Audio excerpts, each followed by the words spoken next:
سلام حبيباتي، ان شاء الله كامل تكونوا بخير وعلى خير. اليوم ان شاء الله حنشارك معكم هذه الوصفه تاع السفنج بطريقه مبسطه اللي حيجي خفيف ويجي هايل. يلا مع بعض نبداو في طريقه التحضير.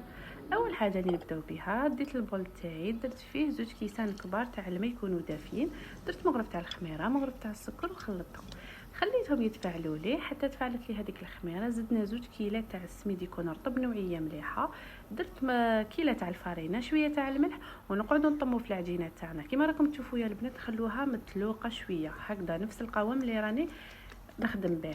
من بعد واش نديرو كي تبدا تنطم لنا شويه العجينه البنات، نبداو نخبطوا فيها، نخبطوها غير شويه، نحطوها بساشينيلو ونخلوها تخمر. انا كي خمرت لي المره الاولى درت لها شويه تاع الزيت، عاود نفس العمليه، خبطتها شويه هكذا للداخل كيما راكم تشوفوا يا البنات حتى نتحصلوا على العجينه تكون طريه. نزيدو نغطوها بساشينيلو ونخلوها تخمر لنا للمره الثانيه. وهاي لك العجينه تاعنا بعد ما خمرت لنا للمره الثانيه. شوفوا في هذه المرحله يا البنات نقدروا نقولوا العجينه تاعنا راهي واجده باش نبداو نطيبوا فيها. شوفوا في هذه المرحله تقدروا ديروا الزيت في العجينه كيما انا درت، ولا تقدروا تدهنوا يديكم بالزيت وتشكلوا كريات كيما راكم تشوفوا. شوفوا كاين اللي يحبوا يشكلوا كريات هكذا ومن بعد يقليو السفنج تاعهم كامل. كيما تقدري من العجينه ترفدي كره تحليها وتحطيها في المقله.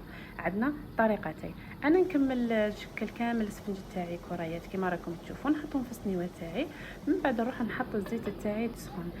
غير تسخن لنا الزيت ندو العجينه تاعنا ونبداو نحلو فيها في الاطراف على شكل دائري كيما راكم تشوفوا. بهذه الطريقه يا البنات نقعدوا نحلو غير نشوفوها تحصلنا على كره يعني تكون ما كبيره ما صغيره، نحطوها في المقله تتقلى. شوفوا البنات انا هنا الزيت ما نحبش نكثر بزاف، لا خاطرش الجهه الفوقانيه لازم ما توشيش كامل الزيت حتى الجهه التحتانيه تنتفخ كيما راكم تشوفوا.